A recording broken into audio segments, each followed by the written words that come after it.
We interrupt this program to bring you...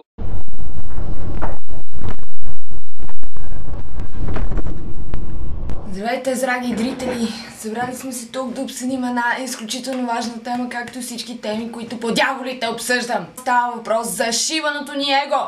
Ууу! Най-якото нещо, което може би съсипва денят ви всеки божи ден. Това е една изключително прекрасна психическа съставка в човешкия мозък, която абсолютно всичко маже и руши. Искам да спра звука на телефона си да не ме прекъсне, докато съм в този буен спор. Това, което разбирам, драги зрители, в последствие и записвам този клип, даже докато съм леко емоционална, леко моето его е разтресено и сега ще ви обясня. Ситуацията е следната. Вашето свръх аз създание и вашето най-ниско създание. Не ги е бе, дали ще ви вземат на работа, не ги е бе, дали ще ви разбият сърцето, не ги е бе, дали ще умрете млад, не ги е бе, дали от вас абсолютно нищо не става, защото свръх аза е супер chill all the fucking way. Както нашето нише аз, абсолютно по същия начин. То е животинско, интересува да се е наяло, да се е наебало и въобще това е.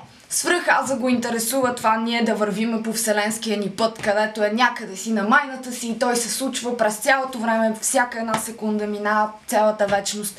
И нашия свръх аз е един изключителен дзен будист, който не се интересува от нищо. Но, ето, тук навлиза его. Егото, нашия скъп, мил приятел, който присъства всеки един човешки мозък. Какво става с нашето его, драги зрители? Единствено нашето его се страхува да не умре. То се страхува да не бъде смазано. Само то умира и се ражда със всеки живот и е ново. Само то не носи със себе си никаква информация, ами е просто нещо като маска, която има бодлина вътре. Разбирате ли? Вие трябва да си я слагате, обаче трябва да търпите и бодлите. Нещо такова представлява егото. Само вашето его може да бъде разтресено от нещо от сорта на това, че ще ви уволнят от работа, че някой ви смята за грозен, че някой ви смята за тъп, че вие самия се смятате за тъп, че живота ви не върви като цяло. This is your fucking ego! Защото само то може да ви смачка. Представете си го така, вашето его е една роля в този живот. Тази роля, която аз съм избрала сега и моето его, това е Ира. Това е моята маска с бодли, която аз свалям и слагам и свалям и слагам. Това е единственото нещо. Само героя Ира се притеснява от това да бъде разбран погрешно. Само героя Ира се притеснява от това, че не мога да умре на улицата от нещо. Или от болест, или whatever. Този герой Ира се притеснява от това, че близките и хора могат да я смятат за супер тъпа и бавна. Въобще, само това е единствено вашето его. Само то се определя с това, което е в момента. Само нашето его се определя с външната ни обвивка, името, града, вашия адрес, вашето ЕГН.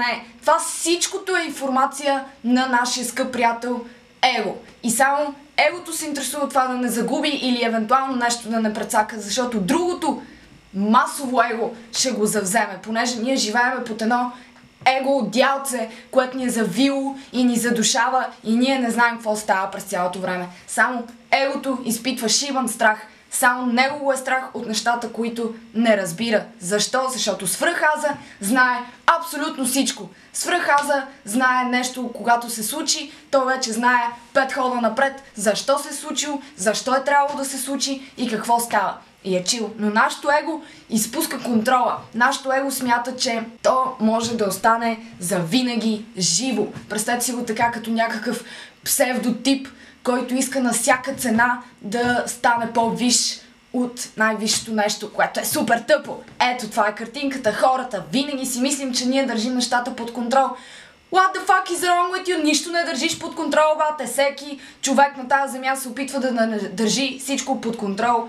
И това е егото, което си мисли, че може като завземе целия свят, като стане едно масово, огромно его, че то може да предотврати най-великите природни закони, като смърт, като стареене, като следващ живот. И въобще то толкова е ограничено. Самия факт, драги зрители, замислете се, самия факт, че хората вечно се стремиме да сме в кутийки. колата, апартамента, заведението.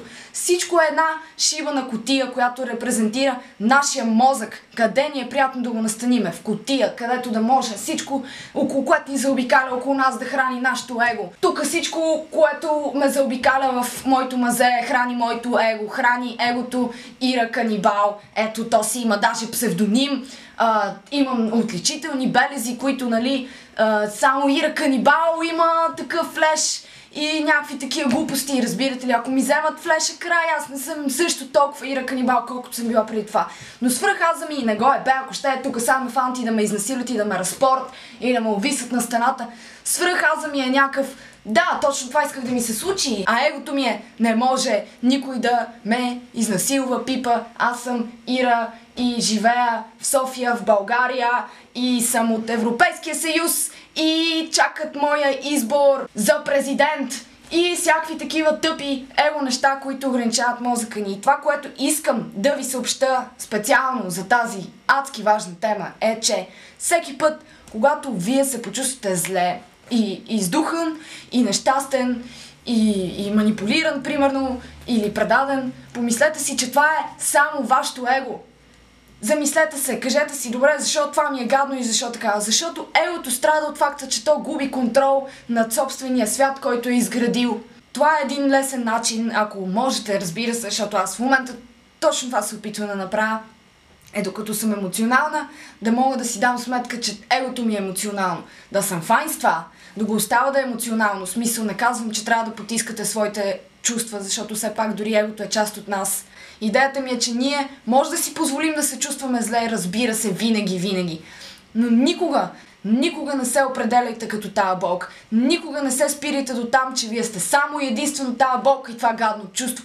Вие сте 10 000 пъти повече от това, 10 000 пъти по-дълбоки от това. Това е вашето шибано его, което е засегнато. И го оставете да бъде засегнато. Оставете го да преживява, защото дори шибаното его не заслужава да бъде потиснато, драги зрители, понеже то ни помага да комуникираме един с друг и да не се държим като маймуни. Но в същото време адски ни ограничава. И си дайте много добре сметка за вас. Къде най-много и в каква ситуация вашето его е адски жегнато. Хванете се в тази ситуация и му обяснете: ей, виж, примерно, герой Иване в този живот на 25 години, София, България или където се намираш. Не страдай, бате, за това, защото утре ще се родиш като Мартин и ще ти случи това и това и това. И опитвайте се, когато нещо почне много да ви пържи, не го потискайте, оставете го да гори, но в същото време изнесете съзнанието си до степен, в която вие все пак да сте наясно, че това е нещо нормално. Бъдете наясно, че е нещо нормално вашето его да се засяга и да се дърпа. Обгрижете го като малко дете, което още не схваща каква е голямата картинка и бъдете нежни с него. Но в същото време не се идентифицирайте с това психологическо явление. Никога, ако ще да откачите, просто знайте, че това е вашето его, което се защитава, понеже само и единствено то може да е емоционално на такава степен, че да ви побърква. Само и единствено то. Свръхаза е много над тези неща, а пък нисшия ни аз е много под тези неща. Нисшия аз, it's all about да останем живи. Егото е само за това, че днеска Ира се събужда и днеска има очаквания насочени към героя, персонажа Ира в този век, тази година, този ден, в този час. The end. Аз не съм това. Аз съм Ира в момента и я управлявам, но аз съм много повече от това нещо.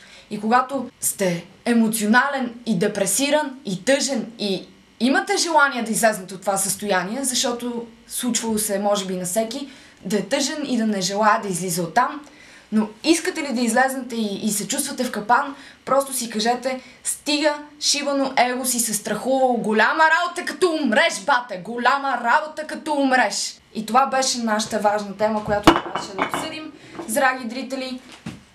За това как вие да се справяте с емоционалната си част. Аз като един много огнен човек имам проблеми с това, разбира се. Не е казано, че его означава, че вие трябва да нон-стоп да си вярвате. Его означава това, че вие се спирате до там да се определяте като този човек, което сте в момента. Което въобще не е вярно. Вие сте, за 15-ти път ще го повторя, много повече от това. И ви предстои много повече от това, което е в момента. И ще почувствате и видите много повече от това, което е в момента. И ако нещо ви засегне до такава степен, че да ви заболи в стомаха или в гърдите, просто се сетете, че това е вашето его, което се опитва да се защити, което опитва да защити личността, за която се е борила да отстои толкова много време. Не го приемайте лично. Просто бъдете нежен. Това е всичко от мен.